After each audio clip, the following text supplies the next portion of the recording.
comment gérer les locataires, aussi bien en Occident, mais aussi bien à distance pour ceux qui ont des biens en RDC, Cameroun, Côte d'Ivoire, Sénégal et autres. Comment gérer les migraines, comment gérer les conflits, comment faire pour que le bien que nous avons acquis, on puisse les jouir du fruit et que la famille arrête de nous prendre de l'argent, ou que nous-mêmes nous puissions gérer et que nous-mêmes nous arrêtons aussi parfois des migraines alors qu'on n'est pas sur place. C'est de ça qu'il s'agit dans cette vidéo.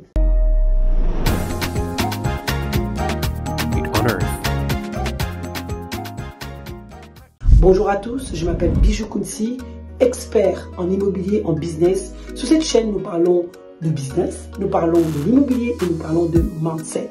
Parce que sans le mental, il est impossible de faire héberger notre beau continent d'Afrique et notre beau pays, le Congo. Aujourd'hui, je voudrais vous parler de la gestion des biens. Je voudrais parler de la gestion de ce que vous avez acquis et parfois ce que vous n'avez pas acquis, parce qu'aujourd'hui, on peut gagner de l'argent sur des biens qui ne sont pas à nous. Oui. Et c'est ça qu'il s'agit. Nous pouvons gagner de l'argent sur des biens qui ne sont pas à nous, que vous avez acheté en France, que vous ayez acheté au Congo, que vous ayez acheté ailleurs. Il est possible de gagner de l'argent sur des fonds qui ne sont pas à nous. Moi, je le fais en France sur des biens qui sont à moi. Et des biens qui ne sont pas à moi, je gagne de l'argent. Et je voudrais aussi que vous-même, vous vous dites que c'est possible de se faire de l'argent, de se faire des compléments de revenus avec des biens qui sont à vous. Et vous constituez un capital grâce à Wekeza et des biens qui ne sont pas à vous. La première chose à faire justement, quand on veut gérer les locataires, c'est déjà investir. Est-ce que vous avez déjà investi? Vous avez choisi l'emplacement parce que la place est tellement important. Où est votre investissement? Est-ce que c'est bien positionné?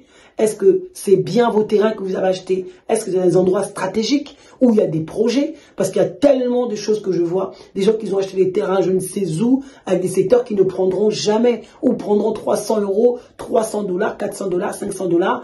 Dans 5 ans, ou même pas, dans 10 ans, ça vaudra même pas 1000 $ de plus.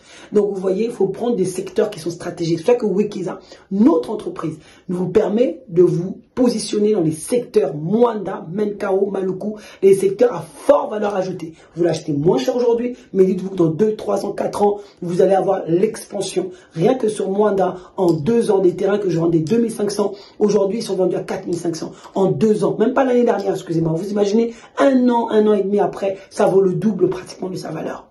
C'est de ça qu'il s'agit. Menkao, c'est pareil.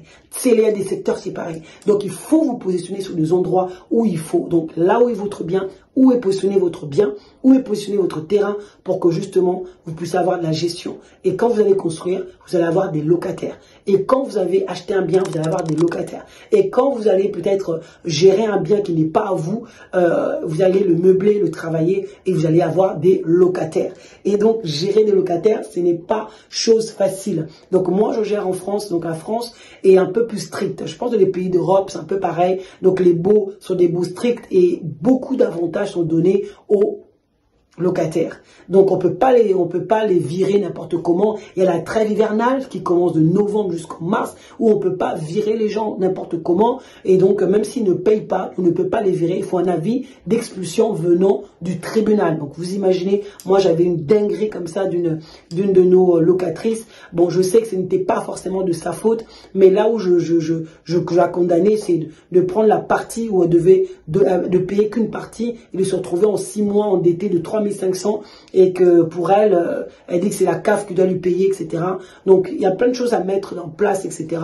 Après, c'est la CAF. Moi, j'ai toujours dit que c'est une aide. Ce n'est pas du tout, c'est pas notre père, c'est pas notre père. S'ils veulent couper la CAF, ils coupent la CAF. Donc, il faut vraiment mettre des stratégies en place si vous dépendez. Parce que moi, j'avais mis en place justement une locatrice où la CAF nous revenait directement. Et donc, elle payait juste une partie. Bah, du coup, la CAF a bloqué. Elle payait que la partie. Elle ne payait plus la CAF. Mais bon, voilà. Pourtant, c'était une bonne locatrice, hein, le payer avant, il n'y avait aucun problème. Mais pendant 7 mois, et ça dure jusqu'à maintenant, faut gérer. Elle est venue, on a discuté. C'est vrai, ça s'est très mal passé, je vous cache pas. Avec cette locatrice-là, ça s'est super mal passé. On a eu vraiment à s'échanger. Je sais que d'habitude, je suis très justement, j'ai laissé passer ça depuis des...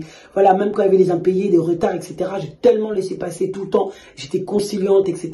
C'est pour ça, je pense qu'elle s'est permise de se dire, bah, je paierai pas ma partie CAF, la CAF paiera. Et puis moi, je paye que la partie que la personne personne que j'ai laissée là paiera que la partie que la CAF ne paye pas. Donc quand on est conciliant comme ça, c'est vrai qu'il faut traiter les choses à l'amiable, etc. Parce que voilà, c'est des locataires, c'est aussi des personnes, il faut quand même traiter, faut pas non plus voilà, faire de trucs. Mais je vous dis, la gestion est vraiment importante. Les contrats sont importants. C'est vrai que ça donne envie, on a débarqué, on a changé les serrures, etc. Mais on n'a pas le droit, on n'a pas le droit et on nous a fait rappeler qu'on n'a pas le droit. On a réintégré la personne dans l'appartement et on fera les procédures normales.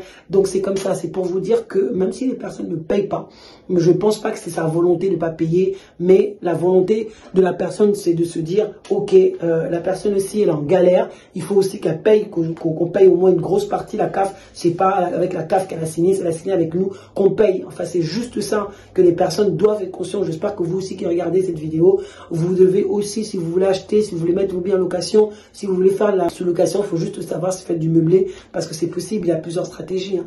Et donc voilà, de se dire, faut bien cerner, il faut bien discuter, il faut bien border, il ne faut pas laisser les choses s'enveniner avec les locataires. Et surtout, dès que vous voyez un mois, 2 mois, 3 mois d'impayés, ne laissez pas traîner. Commencez les procédures si vous êtes en Europe. En Afrique, c'est vrai qu'il y a le bail, il y a aussi pareil, mais c'est plus flexible, c'est plus souple, c'est pas pareil. Donc c'est un peu ça. Donc c'était difficile de pouvoir virer. C'est pour ça qu'il est important de mutualiser vos biens. Si vous avez un seul bien, imaginez-vous si je n'avais que ce bien-là et que j'ai un crédit dessus, que sur ce bien-là. Alors imaginez-vous comment ça allait se passer. Comment ça allait se passer? Donc 6 mois, donc on paye même 20%. Donc, parce que la CAF, pour cette personne que je parle, sur 100% du crédit, la CAF prenait pratiquement 80%. Et elle payait que 20%. Donc pendant 6 mois ou 7 mois, on ne vous paye plus les 80%. Et que vous-même, vous devez mettre ça de votre poche, de votre salaire. Et si vous n'avez pas assez, ça veut dire que on peut se retrouver dans des situations dramatiques. Je connais même des personnes dont la banque a repris, l'a revendu à des prix tellement moins chers. Et du coup, les prêts qui restent derrière, ben, elle a dû les payer pendant 20 ans. Vous imaginez?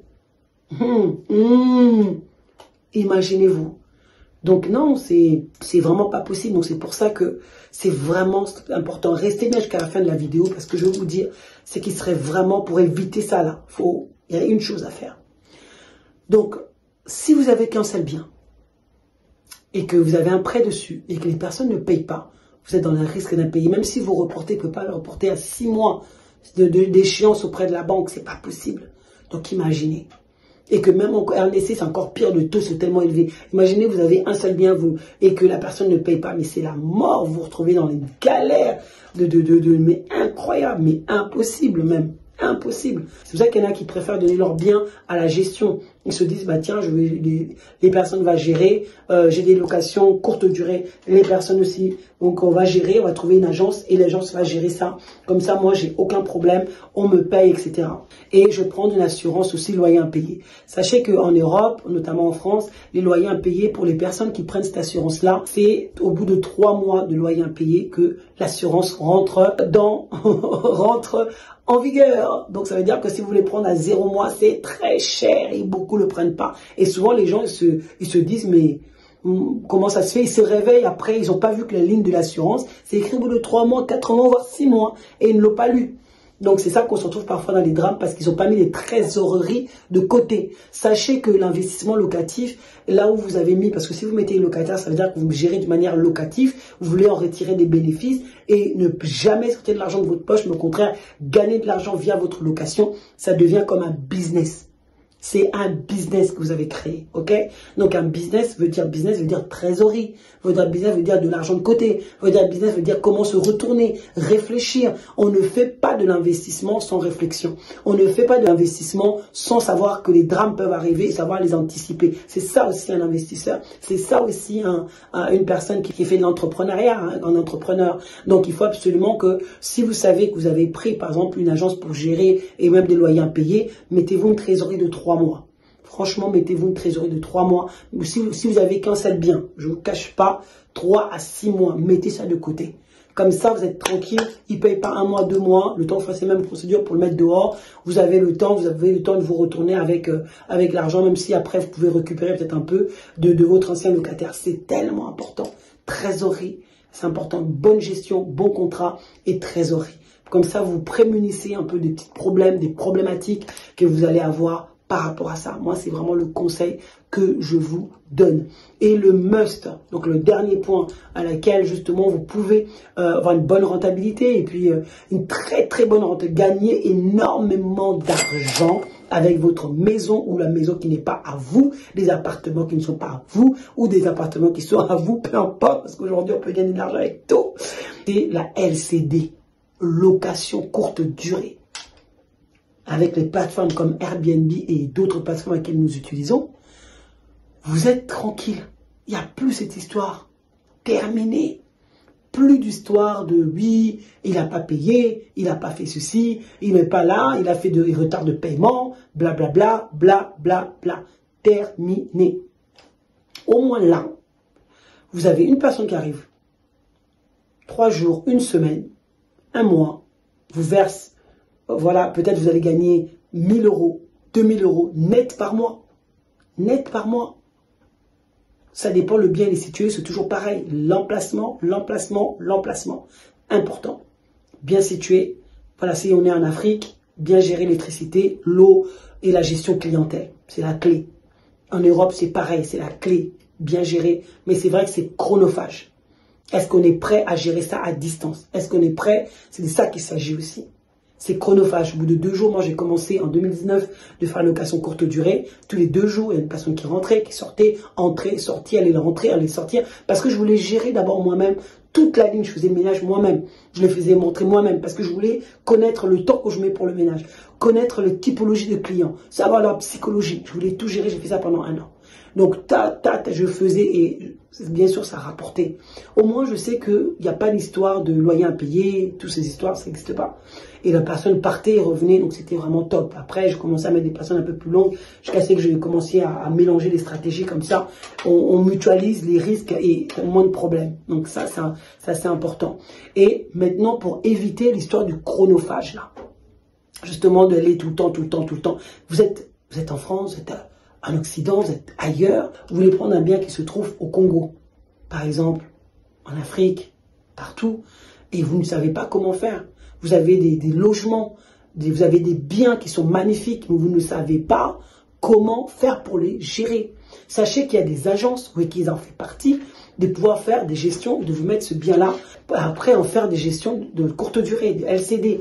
Mais il faut être prêt à faire des travaux. On ne va pas non plus venir vous louer des biens qui ne sont pas à goût du jour, il n'y a pas de travaux, c'est un peu sale, ou bref, ou c'est vieillot. Enfin, il faut vraiment refaire des travaux, quelque chose de propre, bien pour attirer de la clientèle. Donc, et il y a des agences également qui s'appellent des conciergeries qui sont là pour gérer votre bien à distance. Bien sûr, ce n'est pas gratuit. D'ailleurs, celui qui veut la tranquillité doit payer. On est bien d'accord. Vaut mieux, de toute façon, ça vous rapportera toujours plus qu'une location classique. Voyez, même avec 20% par exemple de gestion, ça vous coûtera toujours, vous serez toujours gagnant que si vous devez déjà vous gérer ça vous-même avec les migraines de la location, etc. Donc, il vaut mieux mettre votre bien en conciergerie, etc. Donc, il y a encore d'autres méthodes pour pouvoir être tranquille et gérer ça de votre chaise à l'Occident. Sinon, vous pouvez aussi gérer ça comme une personne que j'ai écoutée aussi qui avait des biens en Côte d'Ivoire. Elle, justement, elle gérait toutes les plateformes elle toute seule. Elle était parfois, les clients devaient entrer à 2 h du matin. Ça aussi, c'est une réalité. Ça m'est déjà arrivé même en France. Une personne qui arrive à 2 h du matin n'arrive pas à rentrer. La personne qui devait les faire rentrer n'est pas là, ou la clé, où on devait laisser le boîtier à clé, du coup, ne fonctionne pas. Faut te lever. Mais imagine te lever alors que le bien est en Côte d'Ivoire. Tu fais comment? Ou la personne t'a envoyé pour déposer les clés n'est jamais arrivé. Il dort encore, tu n'arrives pas à le joindre. On fait comment? Donc, il y a quand même des dingueries comme ça qui voilà, met les triples. Après, c'est ça l'entrepreneuriat. Mais on a des agences qui sont là aussi. Vous pouvez être tranquille, qui gèrent tout de A à Z. Et vous emmènent. Et donc, ils vous contactent même pas la conciergerie, c'est ça. C'est eux qui gèrent tous les clients, trouver les clients, les emmener. Vous avez juste votre versement. Vous avez juste votre versement. Ça existe, ces modèles-là. Si vous souhaitez les connaître, si vous souhaitez nous contacter, donc vous pouvez le faire via les numéros qui s'affichent également. Et vous pouvez aussi liker cette vidéo si vous l'avez aimé, si vous l'avez trouvé utile, partager à la communauté. Également, liker cette vidéo pour nous donner de la force. Ma belle pour la rater, c'est comme le bon vin.